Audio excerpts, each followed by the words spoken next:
Welcome to The Explainer. Today we're diving into something absolutely fascinating. We are decoding an ancient, timeless map of human rebirth that has literally been hiding in plain sight for centuries. You see, the deepest spiritual truths of this timeless wisdom passed down through tradition have always been veiled in allegory and metaphor. We're going to look specifically at the first chapter of the Gospel of Luke. Now, on the surface, sure, it reads like a simple historical narrative. But beneath that literal surface, there is a profound esoteric cipher. It's a literal map for the soul, combining the stars in the sky, the principles of alchemy, and, amazingly, the very anatomy of your own brain. Just think about this foundational Hermetic axiom for a second. As above, so below. As within, so without. As the universe, so the soul. This isn't just a poetic quote, it is the cipher key to unlocking the true meaning of these foundational religious texts. The ancient wisdom traditions, they didn't separate science, spirituality, and astronomy like we do today. They saw them as one massive, continuous reflection of the divine. So to really understand this story of rebirth, we have to look at the macrocosm, the universe, and the microcosm, the human body. Let's see how this incredible cosmic code is actually written. Section 1. The Ancient Cipher, written in the stars.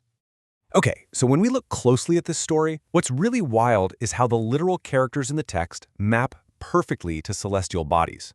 It shows us that this narrative is actually a highly sophisticated astronomical code. When the text talks about Elizabeth, she represents the Pleiades, the Seven Sisters star cluster. Her husband, Zacharias, represents Aries, the ram. Together, they bring forth a son, John, who corresponds directly to the mighty constellation of Orion. And it gets better. The text specifically mentions that Elizabeth's neighbors and cousins heard the good news. Well, if you look at a star map, who exactly is right next to the Pleiades? The constellations of Andromeda and Pegasus. It's this brilliant, ultra-precise mapping of the night sky completely disguised as a simple family drama. And watch how perfectly this celestial code builds on itself. When Zacharias is asked what the child's name will be, the text literally says he asked for a writing table. On a surface level, okay, he just needs something to write on. But esoterically, remember Pegasus, the constellation directly neighboring our celestial characters? Anciently, Pegasus was known as the Square of Pegasus or the Great Table. This is linguistic subtlety at its absolute finest, an ancient wordplay where seemingly mundane objects, like a table, point directly back to the constellations. It's a signpost, telling you exactly where to look up in the heavens. So the really crucial point here is what happens next. Zacharias writes the name John, and immediately his mouth is opened. Now in ancient Hebrew and Greek, the letter for mouth is pi. And mathematically, pi represents the vesca piscis. Those two overlapping circles that form what looks exactly like a mouth, or a birth canal. It symbolizes the merging of the immaterial and the material, heaven and earth coming together. So his mouth opening isn't just about a guy miraculously getting his speech back. It symbolizes the opening of the birth canal of cosmic creation, the exact moment the divine word is spoken into material existence. Section 2. The Alchemical Marriage, Transformation of the Soul.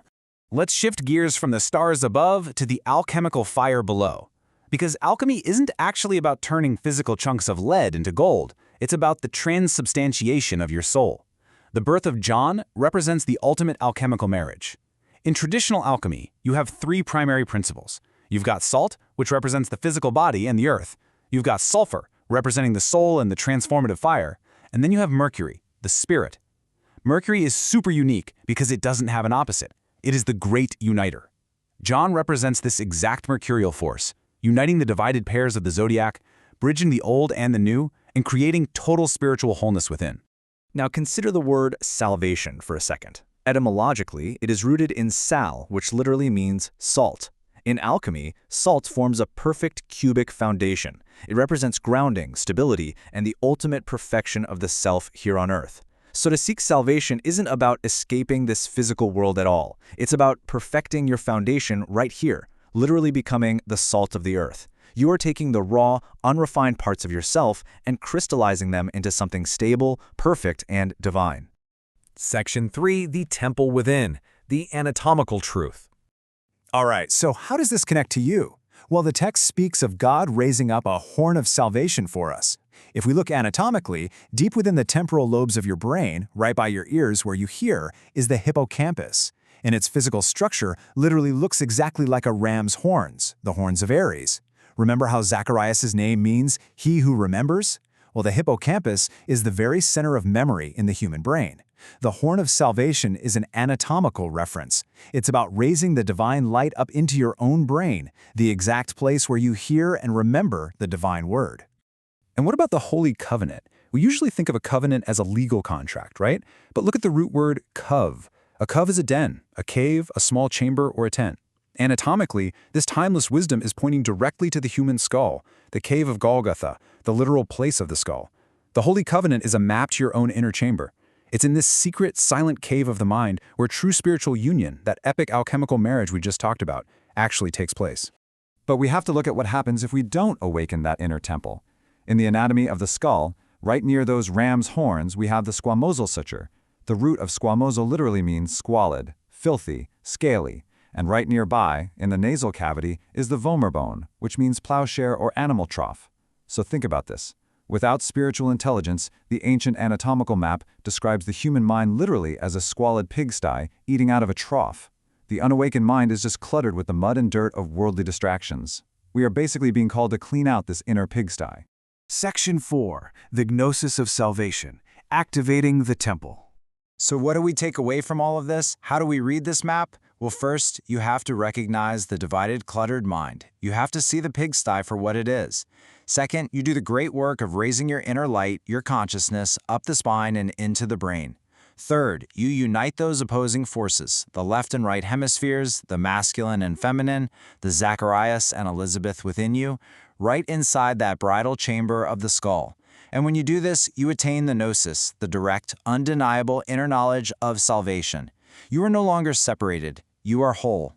Which brings us to the number 24. There are 24 hours in a day. The true heart of this wisdom demands living a full 24-hour heart-centered existence. It's really not about just knowing some cool esoteric code. It's about applying it every single hour of your life. It's about uniting the cosmos and the earth within yourself through compassion, virtue, and daily conscious action. So, we've decoded the stars, we've walked through the alchemical fire, and we've mapped out the temple of your own mind. The cipher has been unlocked, and this ancient map has been given directly to you. This isn't just a dusty old story, it's a living, breathing blueprint for your own spiritual rebirth. So, I leave you with this one question to think about. Now that you have the blueprint, what will you build in the temple of your mind? Thanks so much for exploring this timeless wisdom with us.